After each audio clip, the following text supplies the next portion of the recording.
ವಂಚನೆ ಕೇಸ್ನಲ್ಲಿ ಮಾಜಿ ಸಚಿವ ಕೃಷ್ಣಯ್ಯ ಶೆಟ್ಟಿಗೆ ಜೈಲು ಫಿಕ್ಸ್ ಆಗಿದೆ.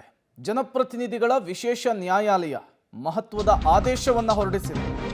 ಮಾಜಿ ಸಚಿವ ಕೃಷ್ಣಯ್ಯ ಶೆಟ್ಟಿಗೆ ಜೈಲು. ಬ್ಯಾಂಕ್ ವಂಚನೆಯ ಪ್ರಕರಣದಲ್ಲಿ ಕೃಷ್ಣಯ್ಯ ಶೆಟ್ಟಿ ದೋಷಿ. ಜನಪ್ರತಿನಿಧಿಗಳ ಕೋರ್ಟ್ನಿಂದ ಮಹತ್ವದ ತೀರ್ಪು ಪ್ರಕಟವಾಗಿದೆ. ಕೃಷ್ಣಯ್ಯ ಶೆಟ್ಟಿ, ಎಂಟಿಬಿ ರೆಡ್ಡಿ, ಮುನಿರಾಜು, ಶ್ರೀನಿವಾಸ್ ತಪ್ಪಿತಸ್ಥರು ಅಂಥೇಳಿ ಕೋರ್ಟ್ ಮಹತ್ವದ ಆದೇಶವನ್ನು ಹೊರಡಿಸಿದೆ. 2012ರಲ್ಲಿ ಖಾಸಗಿ ಬ್ಯಾಂಕಿಗೆ ವಂಚನೆ ಮಾಡಿದಂತಹ ಗ್ಯಾಂಗು ಪ್ರಕರಣದ ಸಂಬಂಧ ಸಿಬಿಐ ಇನ್ವೆಸ್ಟಿಗೇಷನ್ ಅನ್ನು ನಡೆಸಿತ್ತು. ಕೋಟ್ಯಾಂತರ ರೂಪಾಯಿ ವಂಚನೆ ಮಾಡಿತ್ತು ಗ್ಯಾಂಗು. 3.5 ಕೋಟಿ ರೂಪಾಯಿ ವಂಚನೆ ಮಾಡಿದಂತಹ ಪ್ರಕರಣದಲ್ಲಿ ಮಾಲೂರು ವಿಧಾನಸಭಾ ಕ್ಷೇತ್ರದ ಮಾಜಿ ಶಾಸಕ ಕಮ್ ಮಾಜಿ ಸಚಿವರಾಗಿರುವಂತಹ ಕೃಷ್ಣಯ್ಯ ಶೆಟ್ಟಿ ಆ್ಯಂಡ್ ಟೀಮ್ಗೆ ಜೈಲು ಫಿಕ್ಸ್ ಆಗಿರುವಂಥದ್ದು. ಸಿಬಿಐ ಇನ್ವೆಸ್ಟಿಗೇಷನ್ ಅನ್ನು ನಡೆಸಿತ್ತು. ಈ ಹಿಂದೆ ದೋಷಾರೋಪ ಪಟ್ಟಿಯಿಂದ ನನ್ನ ಹೆಸರನ್ನು ಕೈ ಬಿಡಬೇಕು, ಕ್ವಾಶ್ ಮಾಡಬೇಕು ಅನ್ನುವಂತಹ ನಿಟ್ಟಿನಲ್ಲಿ ಹೈಕೋರ್ಟ್ನ ಮೆಟ್ಟಿಲನ್ನು ಕೂಡ ಕೃಷ್ಣಯ್ಯ ಶೆಟ್ಟಿ ಅವರು ಹೋಗಿದ್ರು. ಬಟ್ ಅಲ್ಲೂ ಕೂಡ ಅವರಿಗೆ ಹಿನ್ನಡೆಯಾಗಿತ್ತು. ಈಗ ಜನಪ್ರತಿನಿಧಿಗಳ ವಿಶೇಷ ನ್ಯಾಯಾಲಯ ಮಹತ್ವದ ಆದೇಶವನ್ನು ಈ ವಂಚನೆಯ ಪ್ರಕರಣಕ್ಕೆ ಸಂಬಂಧಪಟ್ಟಂತೆ ಪ್ರಕಟ ಮಾಡಿದೆ. ಈ ಮೂಲಕ ಮಾಜಿ ಸಚಿವ ಕೃಷ್ಣಯ್ಯ ಶೆಟ್ಟಿಗೆ ಜೈಲು ಫಿಕ್ಸ್ ಆಗಿದೆ. ಮತ್ತಷ್ಟು ಡೀಟೇಲ್ಸ್ ಅನ್ನು ಕೊಡ್ತಾರೆ ನಮ್ಮ ಪ್ರತಿನಿಧಿ ಮುರಳಿ, ನೇರ ಸಂಪರ್ಕದಲ್ಲಿ ಜಾಯಿನ್ ಆಗಿದ್ದಾರೆ. ಮುರಳಿ, ಮಾಜಿ ಸಚಿವರಿಗೆ ಜೈಲು ಫಿಕ್ಸ್ ಆಗಿರುವಂಥದ್ದು ಕೋರ್ಟ್ ಮಹತ್ವದ ಆದೇಶವನ್ನು ಹೊರಡಿಸಿದೆ.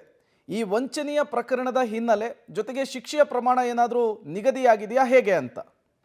ಪ್ರೇಮ್, ಏನೆಂದರೆ ಇನ್ನೂ ಕೂಡ ಶಿಕ್ಷೆಯ ಪ್ರಮಾಣವನ್ನು ನಿಗದಿಯನ್ನು ಮಾಡಿಲ್ಲ. ಇನ್ನು 2 ದಿನಗಳ ಬಳಿಕ ಅದರ ಬಗ್ಗೆ ಏನೋ ಒಂದು ಶಿಕ್ಷೆ ಪ್ರಮಾಣವನ್ನು ಪ್ರಕಟವನ್ನು ಮಾಡುವಂಥದ್ದು. ಅಂದರೆ 1993ರಲ್ಲಿ ನಡೆದಂಥ ಇದು ವಂಚನೆ ಪ್ರಕರಣ. ಆ ಸಂದರ್ಭದಲ್ಲಿ 7.17 ಕೋಟಿಯಷ್ಟು ವಂಚನೆಯನ್ನು ಮಾಡಿದರು. ಜೊತೆಗೆ ನಕಲಿ ದಾಖಲಾತಿಗಳನ್ನು ಸೃಷ್ಟಿ ಮಾಡಿ ಒಂದಷ್ಟು ಜನರಿಗೆ ಮೋಸವನ್ನು ಮಾಡಿರುವಂಥದ್ದು ಇರ್ಬೋದು. ಜೊತೆಗೆ ಒಂದಷ್ಟು ಜನರ ಬಳಿಯಲ್ಲಿ ಸಾಲವನ್ನು ಪಡೆದುಕೊಳ್ಳೋ ರೀತಿಯಲ್ಲಿ ಒಂದಷ್ಟು ವಂಚನೆಯನ್ನು ಮಾಡಿರುವಂಥದ್ದು.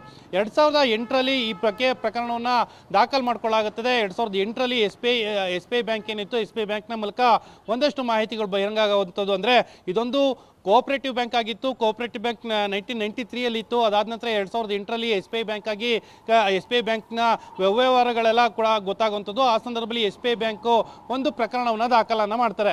2012ರಲ್ಲಿ ಸಿ ಬಿ ಐ ಪ್ರಕರಣವನ್ನು ಟೇಕ್ ಓವರನ್ನು ಮಾಡುವಂಥದ್ದು. ಟೇಕ್ ಓವರನ್ನು ಮಾಡಿ ತನಿಖೆಯನ್ನು ಮಾಡಿಸಿದ ಬಳಿಕ 2015-16ರ ಸಂದರ್ಭದಲ್ಲಿ ದೋಷಾರೋಪ ಪಟ್ಟಿಯನ್ನು ಸಲ್ಲಿಕೆಯನ್ನು ಮಾಡಲಾಗಿತ್ತು.